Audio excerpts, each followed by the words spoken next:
دا د زما د زړه نه نصیحت دو خبرې یادې ساته ډېرې قیمتي. اولنی احذر التسویف، سبا بل سبا پرېږده، سبا بل سبا پرېږده او سبا بل سبا کوا، خو په دې شرط چې موږ له به ګارنټي راکړي چې ته به سبا بل سبا ته پاتې بیا کوه. بیا موږ ته داسې نشو ویلی، خو موږ سره خو خپل ځاني دا ګارنټي نشته. نو د اوس نه به توبه وباسي، د دې منټ نه د دې سیکنډ نه هېڅ پته نه لګي چې 5 منټه بعد به ته یې او که نه به. څومره ګناهونه چې تاسو کړي دي رب العالمین په هغه ګناهونو خبر دی او بیا تاسو خبر یې. دا ګناهونه پرېږدئ، که مونځ او تسبح پابندي نه کړې هغه شروع کړه، که دروغ وی پرېږده، که دوکې ورکړې پرېږده، که جنګ جګړې کې پرېږده، که بېدیني ده پکې هر قسمې هغه پرېږده، که ګیره خرې یا وړکې پرېږده، او که نور هر قسمه ګناه ده پکې د زنا یا د پردو ښځو سره خبرې یا په ټلیفون باندې حرام شي نه کتل یا په انټرنیټ کې حرام شي نه کتل، د دې دروازه په ځان باندې د وس نه بند کړه او خالص توبه وباسه. الله سبحانه وتعالی په قرآن کې وایي چې یو نفس ته دا پته نشته ماذا تکسب غدا، سبا به څه کېږي دی چاته پته نشته. نو کېدای شي سبا ته نه بلې دنیا کې، کېدای شي سبا ته نه، نو سبا بل سبا مه کوه. دویم نصیحت ته د زما د طرف نه دی خاص، چېرته په دې دوکه نه شي چې الله دې له ګناهونه پټ کړي وي،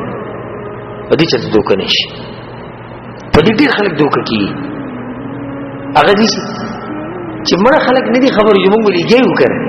ګیره خو زما شتي، درس زه کوم، مونځ زه کوم، د هغه نور چې کوم ګناهونه دي، کوم چې پټ دي، کوم چې د الله په مخ کې کومه صرف او والعیاذ بالله د دې سړي په زړه کې د الله قدر نه کړي چې د نور خلکو سره نسبت نه کړي. خو چې کله د ده او د الله په منځ کې مسله وي انټرنیټ کولو کې او کینې ورته الله اکبر، او دغه ټیم کې ورته صرف رب العالمین ګوري، د دې به څه چلو کي فحش تصویرونه به کولاو کي، غلط فلمونه به ولګي، سندره به ولګي،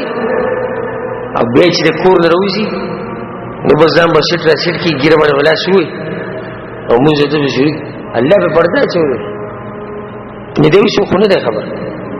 هغه الله به مخکې مونږ ګناهونه کوو چې هغه د خپل ځان مبارک وي الذي يراك حين تقوم وتقلبك في الساجدين. الله خپل پیغمبر ته پیغمبر الله هغه ذات ته چې کله ته راپاسې هم ته اینې او کله چې ته سجدې کې مونږ ته هم په دغه وخت کې مونږ اینو په هر وخت کې به مونږ یې ته رب العالمین ته چې کله مونږ یوازې شو بلکل د هر قسمه ګناه کوو، او چې کله مولوي صاحب ناستي او پلار ناستي او شیخ ناستي او مفتي ناستي او خور ناستي او ورور ناستي ښځه ناستي بې ګناه له لاسه ونه څومره بې ادبي ده. ګناه مونږ ته ګناه نه ښکاري، والله که ګناه مونږ ته ګناه ښکاري څه شی خو لږ ساعت له ګناه ده خیر دی، بیا به توبه وباسو. مسله د چا ده؟ که د الله سره تعلق ساتي خیر، ګناه مه کوه، الله به درنه خفه شي، رب العالمین به درنه خفه شي، جهنم ته به دې بوځي، جنت ته به دې منع کړي، دنیا او آخرت به درنه تباه او برباد کړي. ولې دا غټه خبره نه ده؟ وایي نه دا غټه خبره نه ده. الله اکبر. خو مونږ ته ده والعیاذ بالله رب العالمین دا دین او د اسلام د دې قدر مونږ سره ختم شوی دی. الله رب العزت قدر زموږ په زړونو کې نشته. مونږ د مزدورۍ ښه ټیټ خیال ساتو، د خپلو بچو د خپلو ښځو نه ښه حیا او شرم کوو، د خپل پلار مور نه ښه حیا او شرم کوو. خو چې کله د رب العالمین سره مسله راشي بیا نه حیا نه شرم نه یره نه غټه خبره کته هېڅ ته هم نه ګورو. بیا ځکه چې مسله د رب العالمین سره تعلق ساتي، را به شي په ژړا به شي، په ژوند کې مې مزه نشته، په ژوند کې مې خوشحالي نشته. ستا په ژوند کې به څه خوشحالي راشي؟ د ژوند چې کوم مالک دی هغه ته خفه کړی،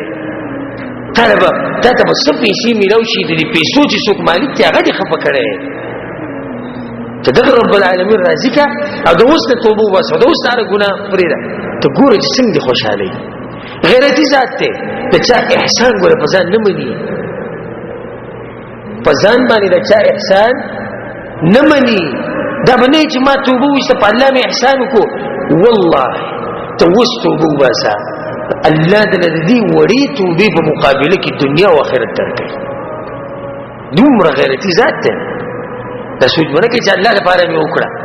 او احسان مې ورواړو توبه مې وشي نه نه درته زویم که الله د باندې پرده اچولي نو په دې دوکه کېږم دا خو الله مهربانه باچا دی انسانان څومره عجیبوي لکه اوس زه داسې مثال کې د خبره کوم لکه اوس دلته درس کوم او بیانونه کوم یا یو عالم بل ځکې ووایه زه خو عالم نه یم خو یو عالم بل ځکې لګي درس کې بیان کوي دا عالم د خلکو په نظر کې اوچت سړی دی ځکه خو د بیان ته کښېني ځکه خو د درس اوري خو د انسانانو د عجیبه حالت ته ذکر کوم نو دې به د دې صفتونه کوي یو تکړه عالم راغلی او تکړه سړی هسې یو ورځې د شیخ او عالم ولیدو په خطا باندې